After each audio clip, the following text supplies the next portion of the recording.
the fact that a retailer can relate, or a buyer can relate to the brand, and it's very simple to understand because they've either used it, know somebody that used it, they have a subscription, they have kids, whatever. It just makes the selling process simpler, rather than trying to explain it, have to justify it. It's kind of built in, if you will. I don't know if this is a negative or a positive, but one of the things that when we do get a little pushback from people, the thing that you sometimes hear is that a salesperson doesn't want to have to sell the brand first and then sell the product. You need to go in and the person says, wow, this brand works for me. Now let's talk about what products you're going to do. You know, and not let's spend an hour talking about why little baby Pebble Pink is the best thing since sliced bread. So, and I think so when we talk about brand recognition, that's what we're hoping will happen. That someone immediately has that emotional resonance that you were talking about with the brand. They immediately see that it could be good for kids as well as fun. And let's move on and say, today we're talking about building blocks. Today we're talking about puzzles. Today we're talking about why this would be a great program.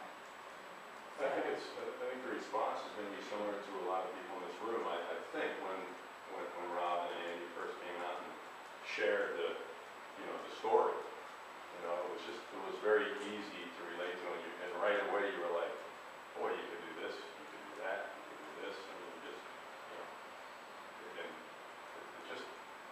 was simple. And there's a lot of content. Yes. A lot of content. A lot of content.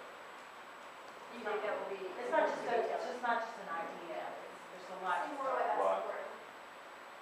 Well, I just think a lot of people have a nice looking logo that's red with white letters. There's nothing really in terms of design or intellectual property really behind it necessarily. It might just be a good feeling. You know, like Coca-Cola, okay, we all have a good feeling about it. What are you going to do with it?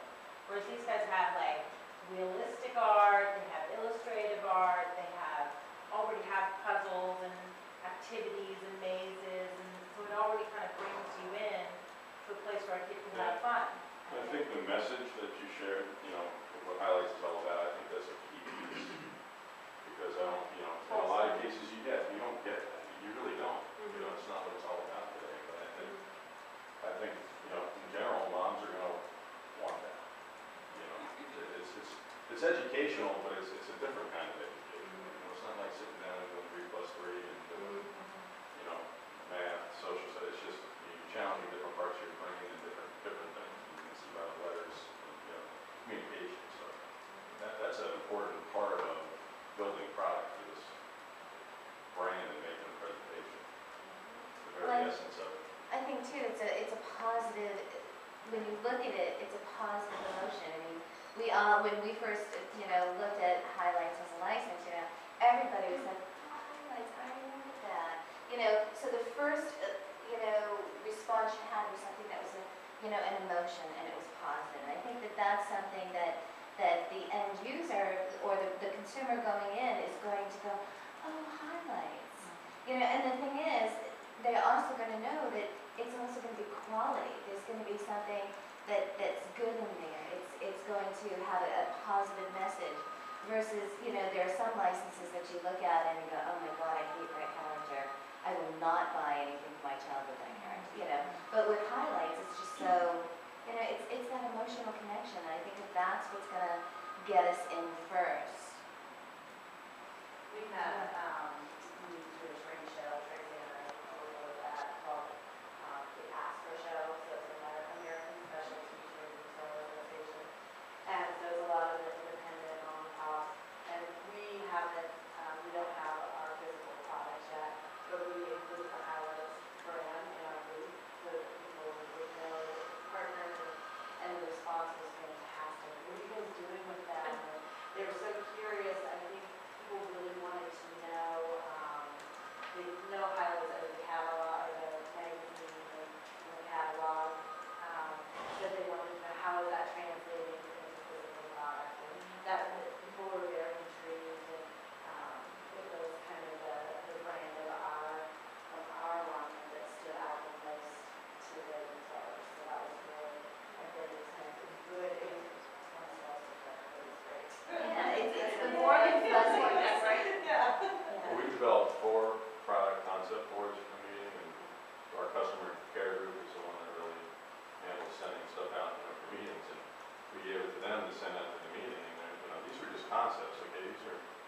these were just front pages or fronts of the box and just a little dabbling of what it could be. And they related to what it was, you know, and they all, I would buy that. And these are people that are really for the most part, the demographic, the customer care group, which supports a lot of our key customers.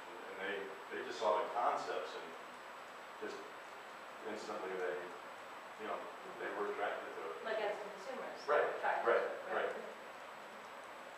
Is there a, and you were speaking to this, one of the things that I've learned in working on this project with Rhode Island Community is the equality issue.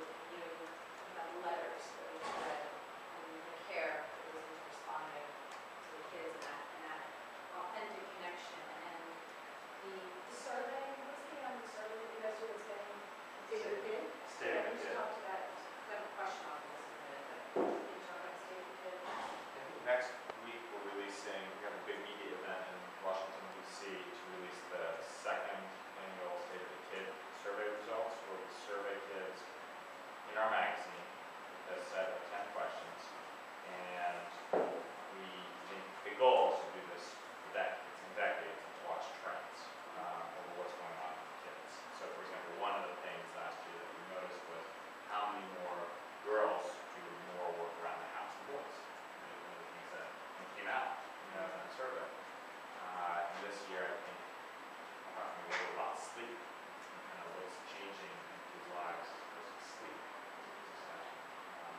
But we have a big media event where we get a lot of national press coverage. We'll be on all the morning shows the next week or two, announcing the results. What do you do with the letters?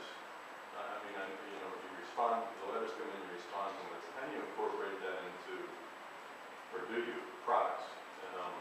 Do you take some of that content that comes in and somehow cover that in some of the publications, or Right, is it stories totally independent? or Is there like common themes that might be pertinent?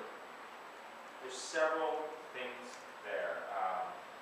First, in every issue of Headlands, there is a couple different areas of letters and questions and answers. And some of them are like really brutal, like the most one that came out earlier. Some of them are really funny, like I hate my sister, but I love her too. We always respond to those actual letters privately, and then we create a shorter answer that goes in the magazine. That is kind of representative. And we look at those letters over the course of a year or two, so to try to cover a variety of topics. Then we get a lot of actual questions